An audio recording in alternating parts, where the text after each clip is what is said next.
Happy 2026, everyone. We made it through December and we are here in the new year, January. I will say maybe my favorite month, but that could be because it's my birthday. So we'll give it that. But let's talk about December. I feel like it was a whirlwind of a month in December. It feels rather unreal that we are in January now. But as the wheel turns, here we are, right? So let's talk December wrap up. I want to get into briefly my practice in December and, of course, all of my Christmas goodies. So there is probably an embarrassing amount of decks and books that I got for Christmas. So sit back, sit tight. We're going to talk about my Animal Gnosis practice in December, my journaling and tarot practice, and then we will get into the deck and book haul, which is everyone's favorite. So let's get right into it. If you've been around a few of these wrap up videos of mine, you know that every month I practice in an offering from Animals and Arcanas Animal Gnosis practice. So in December, Owl was the selected animal, and these are the three cards that I had placed on my altar. I really loved this combination of visuals. I love how we get a static position of the owl, then we get to in flight with different directions as well. For December, it was a rather quiet month, but I think that that actually plays beautifully into the animal itself, especially because I focused on the keywords presented on the cards here. So we have wisdom, truth, silence, and contentment. And I feel like that silence and truth really spoke clearly in December and with the wisdom of contentment. December was a little bit of a heavy month for me. I feel like November was as well. And that definitely didn't let up in December. So while I didn't feel like Owl was super present and I let it kind of just be on the back burner, I feel like that actually speaks really clearly to the animal itself, like I said. So instead of being like, wow, I feel like I didn't really engage with Owl this month, I think that is probably the practice of Owl for me this month, was letting it sit high above me, watching me from down below, and being that quiet guidance on my shoulder or above. I would just love to have an owl on my shoulder, but it was a quick and a quiet month for Owl, but that's totally okay. I feel like that is just where I needed to be for my practice this month, and involving the animal in my month versus letting it be more of a secondary feature of my practice for the month. So, there's always that play of the push and the pull.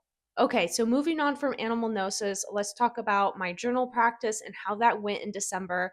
It was a lot of fun, just like it was fun last month as well. So here you can see that I used the monthly overview page to jot down the card I pulled for every day. And I should mention I used the Tiger Tarot for this month.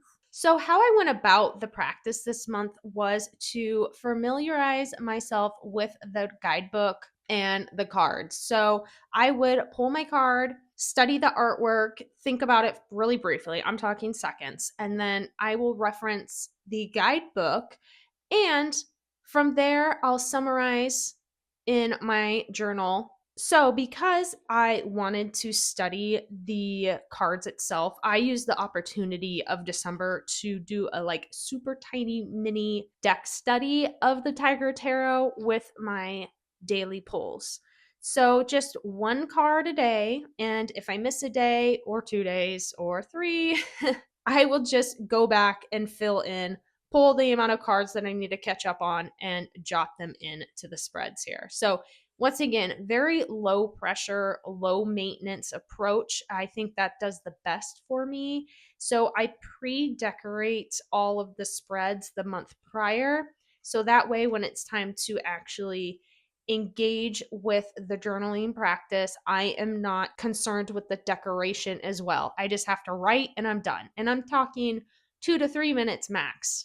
And even though I went through 31 cards, I felt like I barely scratched the surface of this deck, especially because I am just so intrigued with the way the artwork connects to the writing in the guidebook. I think there's like super tiny threads that you can pull on from the writing to the artwork and really kind of take it in a different direction. So this is one of those slow decks for me, and why I really wanted to use it as my monthly deck. Besides the Tiger Tarot, you can see here in this page that I designed, I feature my Animal Gnosis at the top, and then one oracle card a week I pull, I jot down very briefly, and move on from there. And that card is featured on my altar as well. So I continued using the Wild Unknown archetypes as my oracle pulls for the week, and I have moved on to another deck for January, but the archetype deck was used at the end of November as well, and I just wanted to continue that out. So, all in all, I really have been enjoying this practice of engaging with a deck in this way. Like I said, I feel like I barely scratched the surface of this deck, especially doing it this way in terms of what I'm journaling is what the guidebook speaks to, and not necessarily what I'm getting personally from the cards, because I do want to understand more clearly what these cards represent. So it was a really fun challenge. Some of them clicked a lot easier for me than others. Others, I just was like, oh my gosh, I have to reread this entry a few times to really grasp this. And, I think that's the cool learning aspect to this. And I enjoyed the approach for December in that way. I am approaching my January deck in a slightly different way, just like I approached the November deck in a different way as well. I really want to keep this fresh and current to the way I'm feeling in my practice and my needs. And this is just what worked for me in December. I can't wait to continue to use this deck. I feel like there's just so much to glean from it, and it is really one of those that's one of a kind. I feel like I love the way the guidebook is written in terms of how it connects to the cards, and it's not an obvious connection, just how it makes me think and consider and work with the ideas that it's presenting, both written and visually. It's not one of those like fast hits, flip a bunch of cards down and move on. Of course, you can absolutely do that, but for me, this is one of those slow learners, and I will definitely be coming back to this again. Let's get into the super juicy Christmas haul, and I am going to move through these rather quickly because there is a good amount to get through. So let's just kick it off with the collage decks that I got. So I picked up the Vertical Oracle, which is a vintage out of print deck. So this is definitely one of my favorite styles of collage, like I've discussed on some other videos. It has a minimal use of paper cutouts used, and I really love that style. It's clean, it's simple, it's to the point. I like the mix and match typography that's featured on the cards. And I feel like at some point that might have bothered me, but with this, I'm really loving it. The guidebook, I definitely need to spend some time with and get a grasp on it. I don't know if it's necessarily for me, but the cards certainly are. So far, I've really liked this for single card pulls, and I haven't tried it in pairings yet, but I know it will definitely shine somewhere in my collection. It is really, really cool. All right, next up, I got the Abaton keys. Might be saying that wrong, and you may realize I mispronounce words all the time in my videos. I swear, even if I know how to say the word, I will just stumble over it in the video, and I'm like, well, is what it is. So, anyways, got this one. I had my eye on this deck for quite some time, and I finally just figured it's time to pull the trigger on it and bring it in and see what I think, because you know what? You can always pass something on if it's not for you. So I haven't used it yet. Obviously, you'll see I've gotten way too many decks to even begin to try out. But as I've talked about in my previous videos, I really try to amp up my collage decks and keep an open mind with collage styles in decks that I'm bringing in. Like I said, it can be hard when that is your cup of tea, especially a professional cup of tea and one that you have a lot of experience in. So sometimes, I can just really feel a certain way about things. I'm excited to give this a try and see what I think. I know I've seen quite a few videos of people rebacking them. I don't know if I'll do that, but I'm definitely excited to try this out. Okay, the next collage deck I brought in is the Frau Grand Duchess Tarot, and this one I also have always had on my eye. I had a notification on the Etsy shop coming back and I totally forgot about it, and when I saw it did, I was like, oh, okay, like let's give this a try. I don't have anything in this sort of like vibe or energy of sort of kitschy housewife, that sort of thing. So I thought, oh, it's one that's good to once again give a try. I think though that I will actually trim off the borders, including the chain frame here. Although I really like that frame, I think that the artwork will sing more without the same colored edges as the backgrounds in the collage, because it sort of just like melts in a way, and I feel like it pulls my eye to these edges and the frame instead of staying focused on the subject matter in the collage. So I just think the artwork will be a lot more simplified and concise when the frame and the border is gone. See this, how it just kind of like wants to just bleed away, and then it starts to just not sit as cleanly as it could. And I don't know a better way to put that. It's just a bit more like centered, a bit more focused. It just it pulls my eye. So I am going to probably trim it. I think that would help. But otherwise, I think this is a fun one to bring in, especially I don't have something like it. And there's a lot that I like about the imagery in this and the fact that I don't have anything like it, like I've said about 3 or 4 times now. But that's just what it is with this one. So this super teeny tiny oracle is actually 2 oracles in one. It is the Living Oracle, and one is the Dreaming in the Blue Hour, and the other one is Dancing in the Violet Moonlight. I think both have about 24 cards. It is just sort of one of those creative decks where there's no keywords, it's just artwork. And I feel like this will sit really well in my collection, the same as that Curious Science deck that it has the really long title and it has the words like Curious Club and Science in it. And I've shown it a few times. The little square one with the colored borders and it's the collage. I feel like it will live in a same and similar places that one does. It just adds a bit of a fun layer to readings. I considered even maybe some sort of stamp or writing or sticker or washi tape or something to add keywords, but the artwork fits the frame and the composition so well that I don't know, I'd really have to think on it, but I think I'm just going to leave it as is and just see how it goes. This one just really felt like I needed to bring it in because it's one that I remember and then forget about on and off over the years. And I feel like it's one that you'll see like 5, 10, 15 years down the road and go, dang it, where did that come from? It's so cute and small and different. So I just wanted to make sure I brought it in when I could. And then I brought in a second copy of the Enchanted Tarot. This is the first edition. I have a different edition that's a few years newer than this, and I love everything about it except the cards are severely bowed and have a nasty twist in it. So I thought, okay, let me just pick up a new copy. I didn't really think about the editions being different.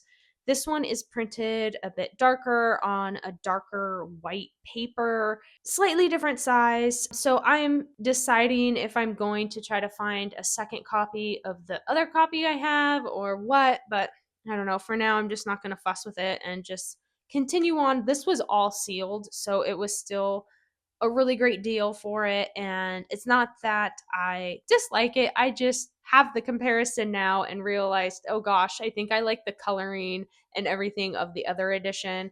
But just to even remember though, that even when there's different print runs from the same exact edition, there will be differences. No 2, 3, 4 print run is going to be exactly the same. Even though we like to think as the printer as this like fully machine operated thing, it's not. It's very human included. It's very human required. So depending on who's operating it, depending who's spraying the edges, who's manning the certain phases of the production, like it's always going to be slightly different. and even down to the trimming of the cards. The blade gets sharpened over time, so therefore the mold slightly changes. Anyways, there's just so much you could even get into about all that. But I brought in the second copy. I'm using this one for now. I still have my first copy that I have, and I'm still trying to decide, like, am I going to rehome it? Am I going to hang on to it? Am I going to try to find a third like, all of that. So this next set of decks were from my husband. These next three were from my Amazon list that he picked up for me, which is very generous of him. I would not have probably bought in this deck for myself. One, because it doesn't have a lot of cards. Two, which I didn't realize, there's only like 8 animals or 12 animals that are featured in all of the cards. But otherwise, like, I was intrigued by the beautiful artwork. The production quality seemed really nice on this one. So every time I saw it, I was like, gosh, like, I would really like this, but also it's not like all the things I just listed, right? So having this be gifted, I'm like, okay, cool. Yeah, like, I'm totally down with this. And once I opened it and flipped through the cards, I just quickly fell in love, and I was like, this is going to work perfectly for my Finnish studies and practice. Like, it just instantly spoke to me in that way. So I'm really excited to use it. I've been hanging on to this for like almost a month now, and I've just been like chomping at the bit to use it. So this symbolic soul tarot has been on my wish list before it was even released, but it was one of those that, it's like an RWS clone, and I think the artwork's really awesome. I think it's gorgeous. I think the production quality's great. I'm a sucker for Los Scarabeo decks, as we've discussed in previous videos. And I just think the artwork is really intriguing and unique. But it was just one of those, like, I don't need a Rider Waite Smith. And so I just kind of let it sit there. But with the Christmas spirit and the gifting commencing, this was one that ended up in my way. And I am so glad and really excited to use this now because it's a lot of fun. It has a lot of humor in it. It's a little out there. It's so well done. It's a black and white one, which I spoke about black and white decks previously in one of my more recent videos that I'm blanking on which one it probably was. So I'm excited to see what I can pair with it. And this one has really fun vibes. The Sacred Symbols Oracle deck is one that I've had on my wish list forever. I just never really went for it because it's one of those that I just kind of like go in and out of, like, yeah, that would be great to have. And oh, I don't need it. Like, it's just one of those. And I figured, okay, it was a gift. So it's time to bring this in and give it a try. I think it's going to pair well with so many decks. I've already tried it with a couple, and I'm really liking the way it's reading. I've always enjoyed the clear, simple colors and graphics of the symbols. I think that's really the strong suit to this deck. I haven't looked in the guidebook yet, so I can't speak to that. But once again, this has been sitting on my table waiting to be used because, one, it came before Christmas, so I was trying to keep all those aside. And two, I was keeping everything together for this video and not trying to mix them all up into my other decks and then forget what came in for December. So now I can finally give it an official test run.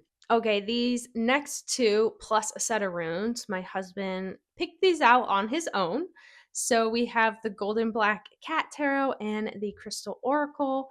Let's talk about the Golden Cat Tarot first. I was actually quite blown away by the production quality of this. What I find so charming about this artwork is that it almost gives me like 1999, 2000 vibes, but like also that does the 60s, the 1960s.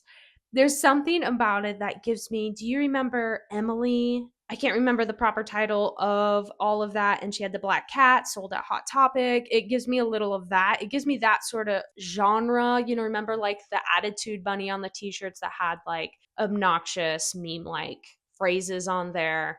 It gives me a little bit of that, but then like with a bit of a retro twist to it. So this was very unexpected, and I already have found an amazing pair for it, but we'll see that at another time. This one is definitely a different one for me, but one that I am very pleasantly surprised by. I am losing my light, so I am going to pick up speed here. But this Crystal Oracle is cracking me up because 4 or 5 Christmases ago, my husband gifted me for Christmas an Oracle. of crystals, and I ended up rehoming it because I just don't work with them in this way. But I am going to hang on to this one and give it a chance. The artwork is a lot different than the previous version that he got me, so I'm going to give this a try.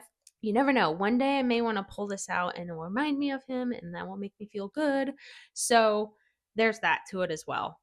So, funnily enough, another cat tarot. We have the Kisa tarot, and this is cat tarot. It is a finished deck, and I ended up finding this from a shop that would actually ship to the States. So this is an older deck, but it's still in print, and it has a very folksy artwork, and I really enjoy that. I love the borders on it. It kind of gives it a dated feel, but there's something I find extremely charming about that. I have read that this kind of goes its own way. It kind of dabbles in a lot of different tarot systems plus creators' interpretations. That will be interesting to see how the translation does and how I get on with this cards. I just am really excited to have a finished tarot deck in my collection. I don't have one that is in the Finnish language, and especially one from a Finnish artist. So this one was a huge score for me, and I'm really excited. I'm just excited about all of them. I'm just grateful and excited for all of this, but some of them, just have more of a pull. Now, these two, but specifically the Carnival at the End of the World, have been on my list on and off forever. Now, obviously, this one's newer, but this one was like one of the first indie decks that I like really wanted to get, but never really went for it because I was going after Terror of the Drowning World. I was like, what the heck? Throne Carnival at the End of the World. Let's give it a go.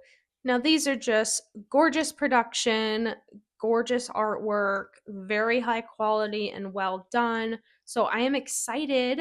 Once again, everyone, I'm excited. That's just my word of this video for these two to try them out, to see what I really think of it, especially Tarot of the Drowning World. That one is going to be an interesting one for me and how it ends up playing out. I think I can easily connect with the Carnival at the End of the World. It's right up my alley there with wacky creatures and beings and interesting scenarios.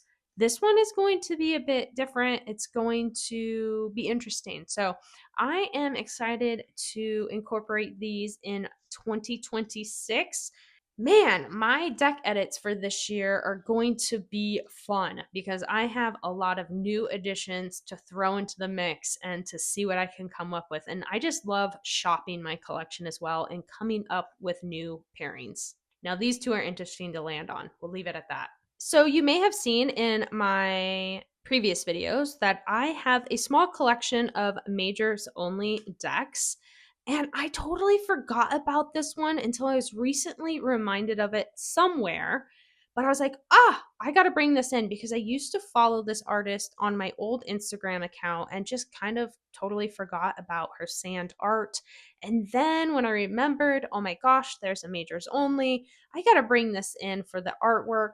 And like I said, how I use these major only decks is like an anchor card or an altar card. They do have a use and a purpose. While limited, it is fun to include this artwork or artwork that may be limited to only these decks into the mix. So I'm always happy to bring one into the mix. And this one is certainly super fun, super cute, and I just love the imagery. So, my amazing friend Levi, you may know him over at Masculine Intuition, made himself a new deck and kindly gifted me a copy for Christmas. There's the backs. It is a mini word deck, which I love this size. It's a bit bigger than the one I did, and he said he was inspired by mine. So I am absolutely thrilled to inspire anyone with anything. So that's like the biggest compliment to me. This one, you can really feel the world that he's built, this very fey world. It's soft, it's gentle, but there's still these points of break. There's still these harder words like stop, like no, so it isn't all fluffy, duffy, la la la, but you can certainly feel the full weight of this land that these words live in. Remember, like I just think of decks like I have to build a world from them. Like I have to have a story. I like to see something encompassed and that like works together in a family. Like it just way my brain works. And this deck definitely does that. So bravo, Levi. This is super amazing. And I feel like if this excites you, you should definitely bug Levi to maybe put this deck out into the world. Just saying.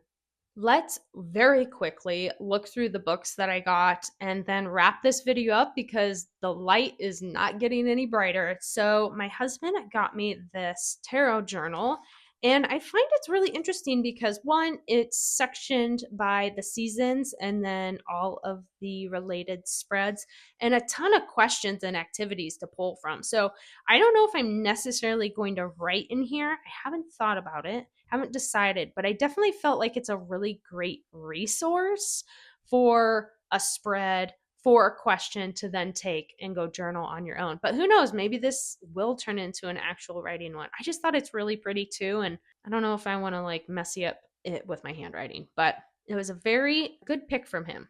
And then just really quickly, because I talk Finnish stuff on here, he did pick me up this Finnish dictionary and phrase book, which is very cool and very thoughtful of him.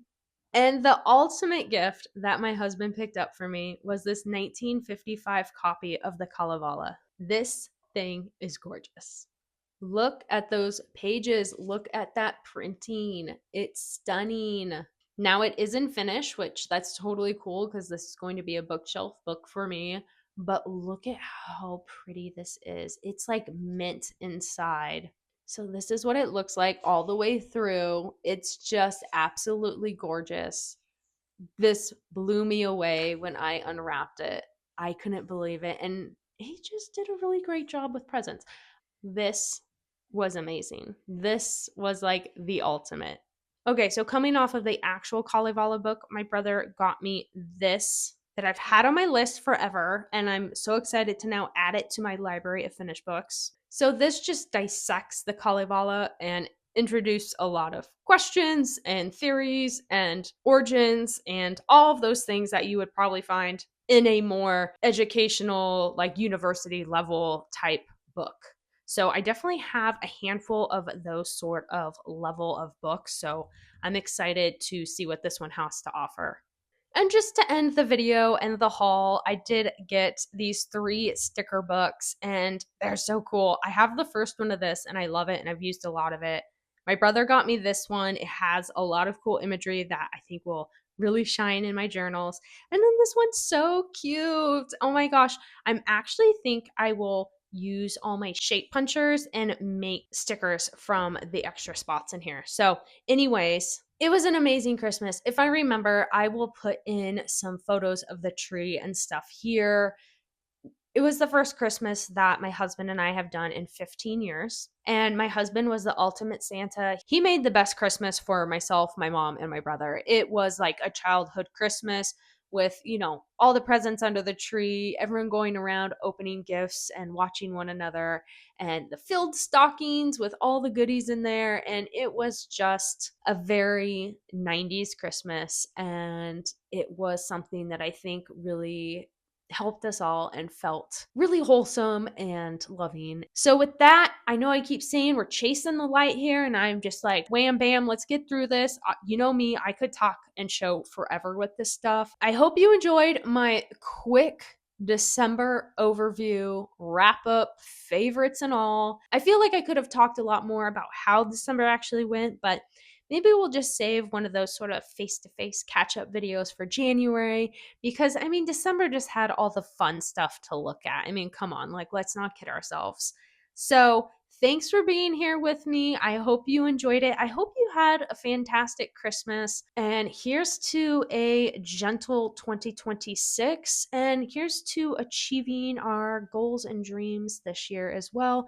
I am definitely working hard towards those for myself this year. So let me know in the comments below if you loved any of these decks, if you have any of these decks, thoughts and opinions with what I shared. I'd love to have a chat down below with you. And until the next video, which there will be more to come in 2026, I will see you next time.